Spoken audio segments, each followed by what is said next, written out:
Izinkan ku lukis senja, mengukir namamu di sana, mendengar kamu bercerita. Assalamualaikum warahmatullahi wabarakatuh. Perkenalkan, nama saya Susi Susanti. Nomor NIM saya 182203009. Kelas B4, angkatan 2018, reguler Malang. Saya sedang melaksanakan kegiatan KKN di siklus pertama, yaitu tentang pendampingan pembelajaran oleh orang tua selama masa pandemi COVID-19. Sasarannya yaitu 3 keluarga. Terpaksa kalau seandainya belajar di rumah kita harus dipantau gitu kan. Iya, betul. Harus selalu memantau gimana anak belajarnya kan gitu. Kalau di sekolah kan kita nggak tahu anak bagaimana gitu kan. Betul, Pak. Iya. Gitu. Ya. Terus Bapak suka mantau nggak Itu, Pak.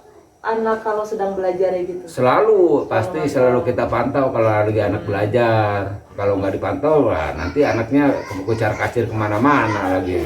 Gitu ya.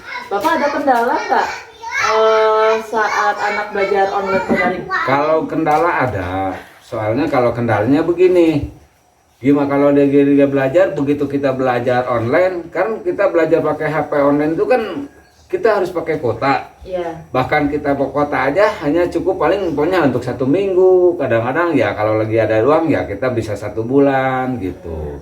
Nah kendalanya bagi saya mah ya itu aja, kalau sehari lagi kita online itu kurang untuk beli kotanya lah gitu. Iya, betul ya Pak ya. Terus kan belajar online tuh ada dampak positif dan negatifnya. Menurut Ya, Bapak apa dampak positif dulunya? Positif tuh kan kita di rumah enaknya anak-anak belajar itu kita terpantau. Betul. Jadi terpantau, terkendali. Kalau lagi anak belajar di rumah ya kelihatan lah di rumah pengen ini. Jadi kita enak itu memantaunya kalau anak belajar di rumah. Betul Pak. Kalau dampak negatifnya? Kalau dampak negatif, kalau misalnya kita nampunya anak-anak tidak dipantau, ya negatifnya anak-anak kadang-kadang anak sekarang tahu sendiri, pegang HP tuh main game lah, main itulah inilah, jadi kemana aja pikirannya gitu negatifnya. Iya betul. Tanggapan Bapak apa nih anak belajar online gitu? Ya kurang pas aja gitu. Kurang pasnya gimana Iya. maksudnya? Ya jadi banyak mainnya daripada banyak belajarnya. Oh iya, soalnya kan pegangnya gadget ya Pak ya. Iya. Nah, menurut Bapak kan ada nih belajar online itu ada dampak positif dan dampak negatifnya. Iya. Nah, dampak Iya, pasti. positifnya apa nih Pak? Ya positifnya kurang sih. Mungkin gini Kurang apa ya? gitu. Jadi terpantau sama orang tua mungkin ya, Iya. terpantau. Nah, kalau negatifnya? Negatifnya ya anak susah diajarin gitu. Jadi kadang lari-lari gitu. Oh iya benar-benar Iya. ya. Karena dia merasa kan sekolahnya di rumah gitu ya Pak ya. Iya. Jadi waktunya mah santai aja gitu ya. Hmm. Oh iya gitu.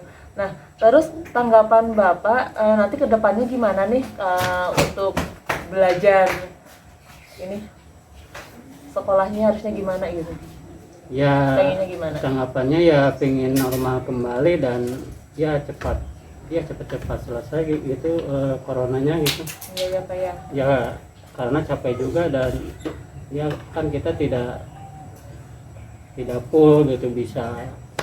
Oh ya, mau tanya lagi, kendalanya apa nih Pak belajar online-nya gitu? Belajar online kendalanya apa? Mungkin kuota atau bagaimana atau gimana gitu? Ya kalau kuota itu sudah pasti gitu. Kuota pasti ya. Karena kan ya memang ada gitu dari ya pemerintah gitu.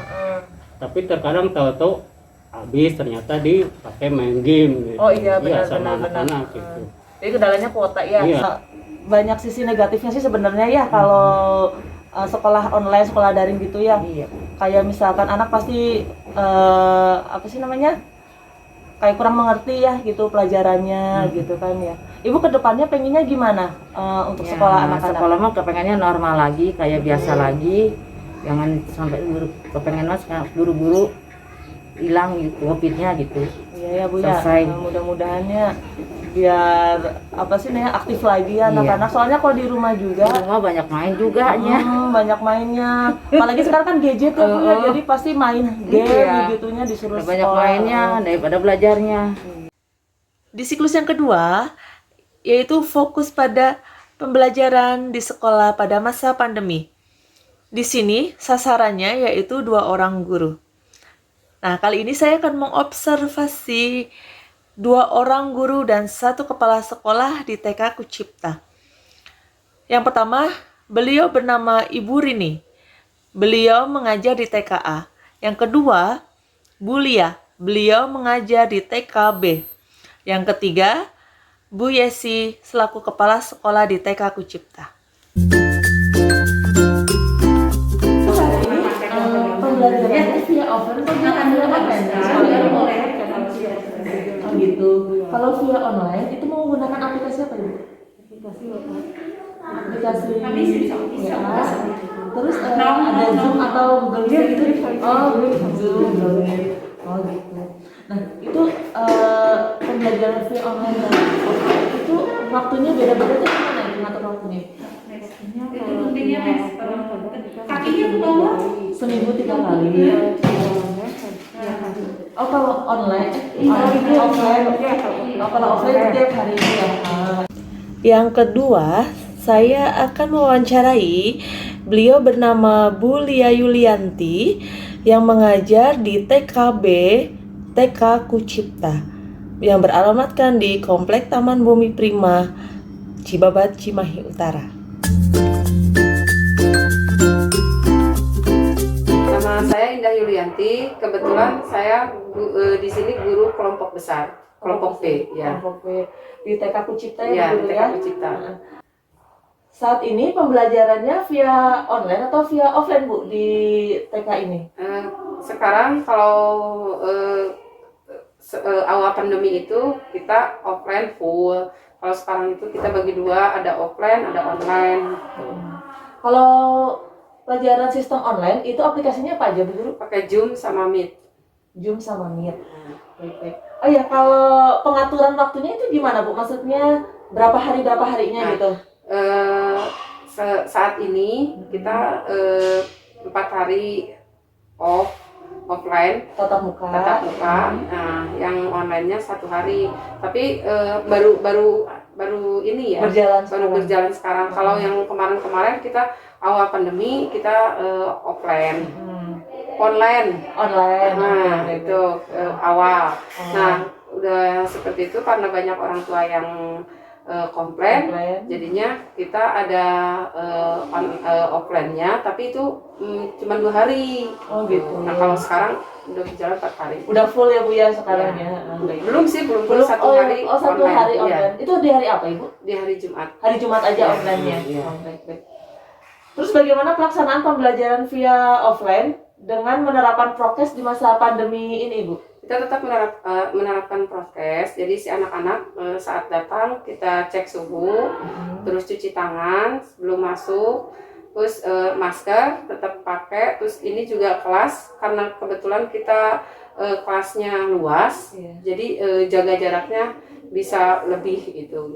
Terus ini juga mainan yang anak-anak sering berkumpul itu kita dikurangin, seperti main pasir seperti itu kan anak-anak sering berkumpul tuh.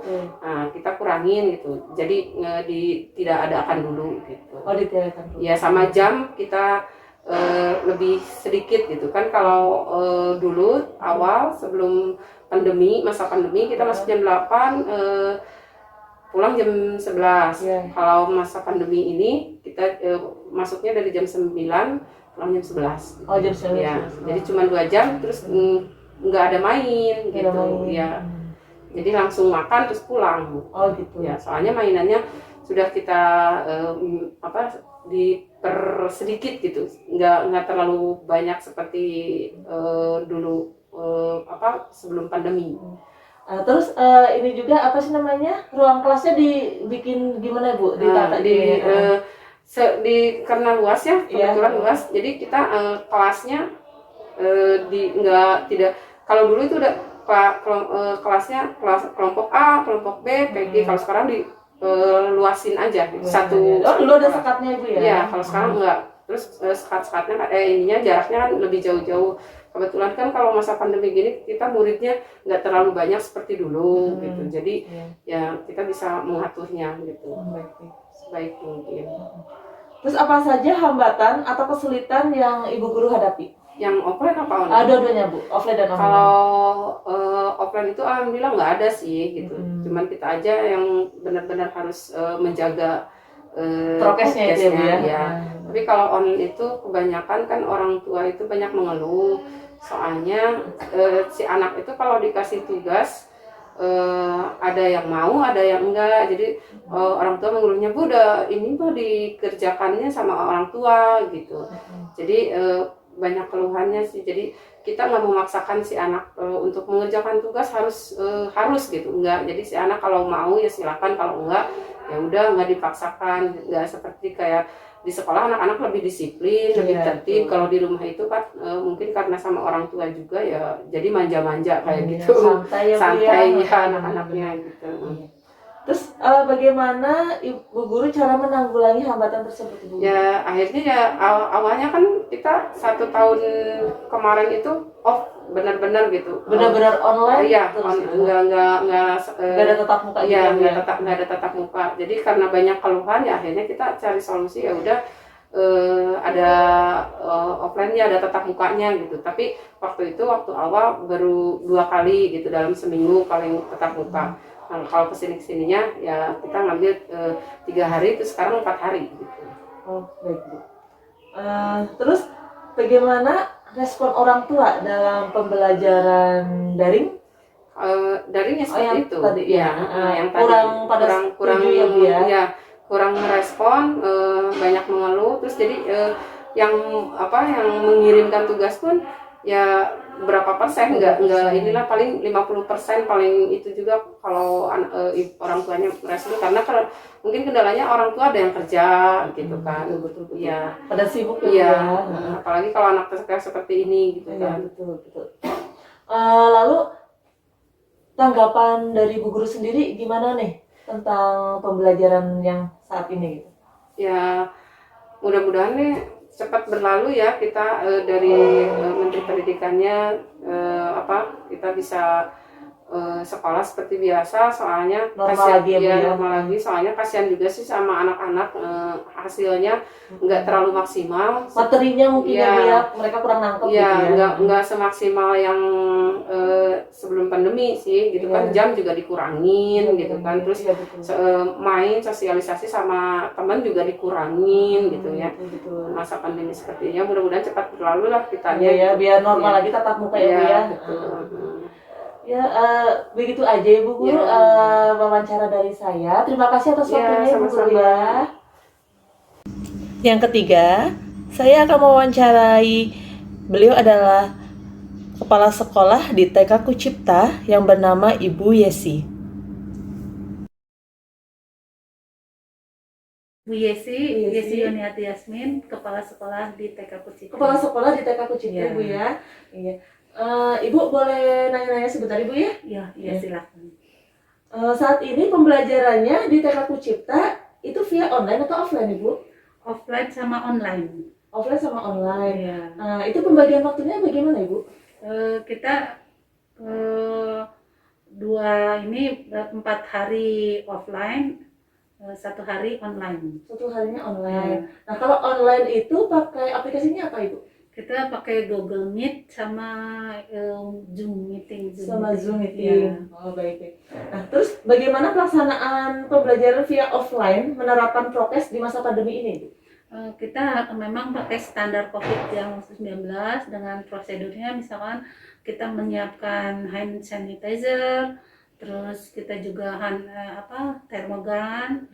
Jadi ketika anak masuk, anak diwajibkan pakai hand sanitizer, kalau enggak cuci tangan, dan kita diukur suhu tubuhnya. Ya. Baik. Nah, terus apa saja hambatan atau kesulitan yang Ibu guru hadapi dan Ibu kepala sekolah hadapi selama anak belajar nih. Ya itu saya bilang pembelajarannya KBM-nya itu kalau kata saya, menurut saya sih, saya pribadi itu kurang maksimal. Karena kalau anak kan perlu nyata, kegiatan yang nyata, yang interaksinya juga harus langsung. Nah itu kendalanya mungkin di situ. Iya betul. Iya. Baik. Nah terus bagaimana cara menanggulanginya Ibu? Makanya dengan kegiatan kita, kalau misalkan kegiatan yang online, kita langsung membuat rekaman, misalkan kita mau mengajarkan lagu atau doanya surat-surat pendek misalkan atau doa-doa, kita merekam suara kita. Iya, direkam, kita rekam suara kita, suara ibu gurunya, lalu kita share karena kita udah membentuk grup WA grup ya, grup orang tua. Nanti kita share di situ kegiatan semuanya juga kayak RPPH-nya, KBM-nya, terus RPPM atau kegiatan yang akan berlangsung. Itu kita share di grup itu. Nah, kalau ada nyanyian, pengenalan nyanyian itu kita direkam secara ibu guru, kita share ke orang tua. Itu mungkin yang lebih agar si anak lebih tertarik gitu daripada kita ngasih ke orang tua atau ngajarin itu kurang maksimal. Kadang-kadang anak gak mau gitu. Tapi kalau ketika mendengar suara guru, si anak lebih tertarik. Iya. Dan bagaimana pendapat Ibu Yesi selaku kepala sekolah tentang pembelajaran di masa pandemi ini gitu, Pak? Tanggapannya gimana gitu? Kalau tanggapan saya, kalau saya sih pengennya sih tatap muka ya. Karena gimana pun juga kalau TK itu lebih bagusnya tatap muka. Nah tapi karena memang kondisinya seperti ini, ya mau nggak mau kita ngikut aturan pemerintah gitu. Makanya kalau di awal seperti di awal kan kita langsung semuanya online ya, jadi kita daring istilahnya. Nah itu nggak berhasil lah menurut saya, itu nggak berhasil. Saya lihat hasilnya pas kita dilihat dari pelaporan itu perkembangan anak. Nah itu kan kita belum nggak betul-betul melihat kegiatan si anaknya itu betul nggak ini hasil karya anak, atau betul nggak anak ini udah tercapai seperti ini. Nah itu kan itu makanya saya sih lebih itunya tatap muka ya. Makanya sekarang saya usahakan tatap muka, tapi kita tetap mentaati aturan protokol COVID itu. Gitu. Dan kalau belajar online juga mungkin materinya kurang masuk ya Bu ya? Betul, iya gitu. Terus kalau misalkan nanti tatap muka, itu orang tua setuju semua atau bagaimana Ibu? Nah ketika saya waktu pertama awal-awal kan kita daring itu, orang tua banyak yang ngeluh keberatan atau keberatan apa online? Iya, online. Mereka kebanyakan katanya nggak bisa ngajarin anaknya atau apalah, ngasih anak susah diajak gitunya ya. Itu makanya ya udah saya kasih solusi. Kebetulan ruangan dari kelas kita juga memenuhi syarat lah gitu, jadi nggak terlalu ini gitu. Makanya kita berani mengadakan tatap muka, itu juga memang hasil dari sama orang tua juga. Ya, berarti kebanyakan setuju lah ya, tatap muka. Ibu Yesi hatur nuhun pisan atas waktunya. Di sini saya sedang melaksanakan kegiatan KKN di siklus yang ketiga, yaitu fokus ke kegiatan kewirausahaan di tengah masyarakat. Dan sasaran di sini yaitu 2 orang pengusaha usaha mikro, kecil dan menengah. Yang pertama, saya akan mewawancarai pemilik cappuccino cincau yang bernama Ibu Kusuma yang beralamatkan di Jalan Pesantren, yaitu di depan Alfamart Sentral, Cibabat, Cimahi Utara.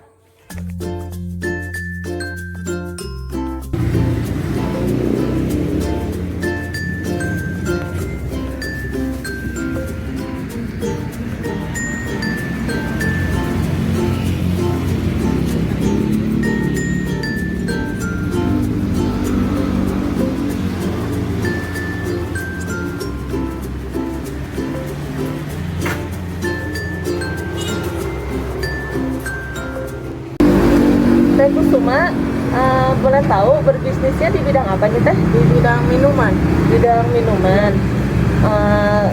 Nama produknya apa Teh? Cappuccino cincau. Cappuccino cincau. Ya. Teteh boleh tahu kenapa Teteh memilih lokasi di sini? Soalnya strategis tempat ditanamkan kebanyakan. Oh gitu, strategis tempatnya ya Mbak ya. Terus udah berapa lama ini jualan di sini? Kalau aku mah ya baru 4 tahun. Baru 4 tahun di sini. Oh, lumayan lama juga ya. Boleh tahu nggak pendapatan omset per harinya gitu? Kadang 100, 200. Nggak tentu gitu. Nggak tentu. Kalau untuk pembelian bahan-bahannya sendiri bagaimana tuh Teh? Secara online. Secara online. Iya. Nah, itu dihabiskan maksudnya itu per hari belinya atau bagaimana? Kadang kalau habis ya pesen lagi gitu. Nggak tiap hari. Nggak tiap hari. Banyak nunggu stok habis itu ya gitu. Sekarang kan sedang pandemi nih ya Teh ya. Nah, itu berdampak nggak dengan jualannya Teteh ini? Enggak. Oh, nggak ada dampaknya. Paling ini aja cuaca doang. Oh, jadi kendalanya di cuaca aja ya. Jadi mau sedang pandemi atau enggak juga itu tidak berpengaruh ya. Jadi pengaruhnya karena kendala cuaca aja. Oh gitu. Kita kan memberlakukan PPKM ya, diperpanjang lagi PPKM-nya. Nah, ini pasti ada dampak tersendiri ya untuk para penjual-penjual gitu ya. Nah, kalau untuk Teteh sendiri gimana nih tanggapannya? Atau ada pengaruhnya nggak dengan jalan Teteh gitu? Nggak ada sih, tetap aja kalau buka sama tutup ya jam segitu. Oh, kalau buka tetap jam berapa? Jam 10. Jam 10 pagi. Tutupnya? Sampai jam close-nya setengah 9. Close-nya setengah 9. Oh gitu. PPKM kan harusnya jam 8 ya, tapi ini sampai jam setengah 9. Jadi tetap aja nggak ada ngaruhnya ya. Oh, baik. Segitu aja Teh, terima kasih atas waktunya ya Teh ya. Ya, sama-sama.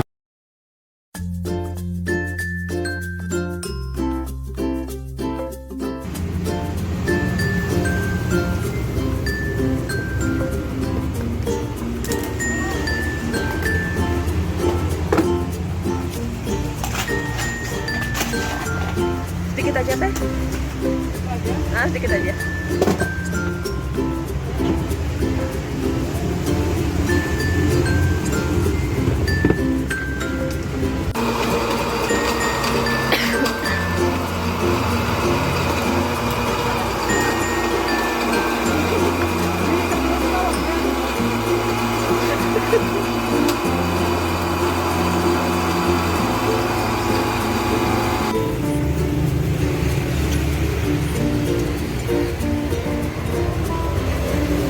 Boleh nanya nggak kalau untuk harga kisaran dari berapa sampai berapa Teh? Ini mah serba 5.000. Oh, semuanya serba 5.000. Oh iya ya, serba 5.000.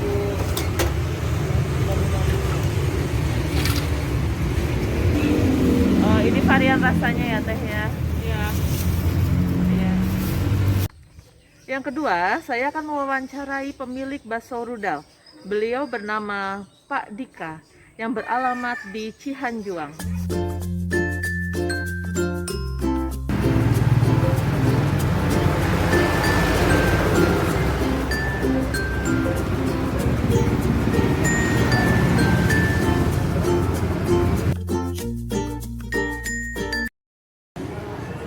Perkenalkan, nama saya Susi Susanti, saya dari Komsdikip Siliwangi.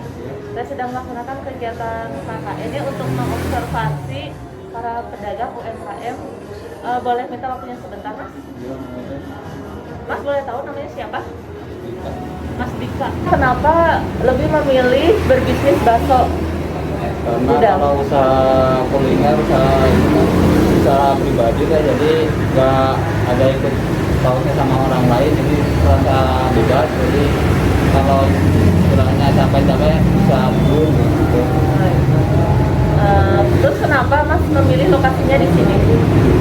Ya, ini lokasinya untuk kita usahakan pasti kan kita cari-cari tempat dulu ya yang strategis, yang rame kayak gitu ya. Kalau enggak dapat tempat di depan Alfa yang lumayan lah, tempatnya agak lumayan rame juga ini. Boleh tahu Mas pendapatannya per hari berapa? Per hari ya di angka 200 sampai ke 300 lah. 1 sampai 200 per harinya. Iya. Boleh tahu nggak untuk beli bahan-bahannya per harinya habis berapa? Per hari bahan-bahan buat bikin baksonya sekitar 500 sampai 800 lah buat bahan baku. Iya, per hari. Oh, tapi berarti pendapatan per harinya kan 200, tapi Setnya sekitar 1 jutaan berarti. omsetnya sekitar 1 jutaan. Kurangin bahan baku buat belanja. Oh, oke, jadi 200 itu teh udah bersihnya ya berarti ya. Oh, iya. Baik. Sekarang kan sedang musim pandemi ya, Mas ya. Nah, itu berpengaruh nggak ke jualannya, Mas? Kemarinnya malam ramai nih, masih banyak aja yang makan di tempat bareng-bareng. Iya. Kayak sekarang mah paling ada orang 1-2, itu mah udah pada takut kan, nggak boleh berkerumun dulu. Jadi ya udah ini nggak berkurang sama inilah jauh sama yang musim normal mah. Oh, gitu. Iya. Jadi omsetnya juga berkurang ya, turun gitu. Berkurang ya. Apa tanggapannya Mas tentang musim seperti ini gitu? Jadi harapan Masnya gimana nih? Harapannya ya pemerintah bisa cepat menyelesaikan lah permasalahan COVID-19 ini dengan sekarang kan udah ada vaksin kayak gitu ya. Semoga semua yang udah divaksin jadi normal semua seperti semula lah ya. Kayak dulu juga udah normal lagi. Pengennya normal lagi Biar ya? rame lagi. Oh gitu. Ya. Nah, yang terakhir ya Mas ya, sekarang kan sedang diadakan PPKM ya. Iya. Nah, ini kan semua pedagang katanya harus tutup sampai jam 8. Nah, itu gimana itu Mas? Ya gimana ya, paling hari udah malaman saya masih buka tapi dibungkus, nggak boleh makan di tempat kan. Oh gitu ya, Iya. lewat Kayak aplikasi online kayak gitu ya. Yang kalau juga paling dibungkus dan pulang. oh gitu. Ya. Baik Mas, terima kasih ya waktunya.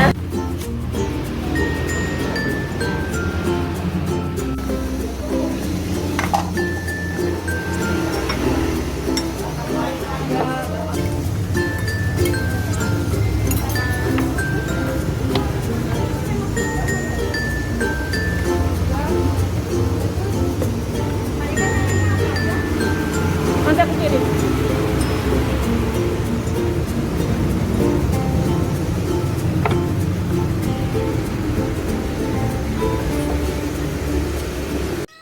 Sekian laporan dari saya tentang kegiatan KKN siklus ketiga.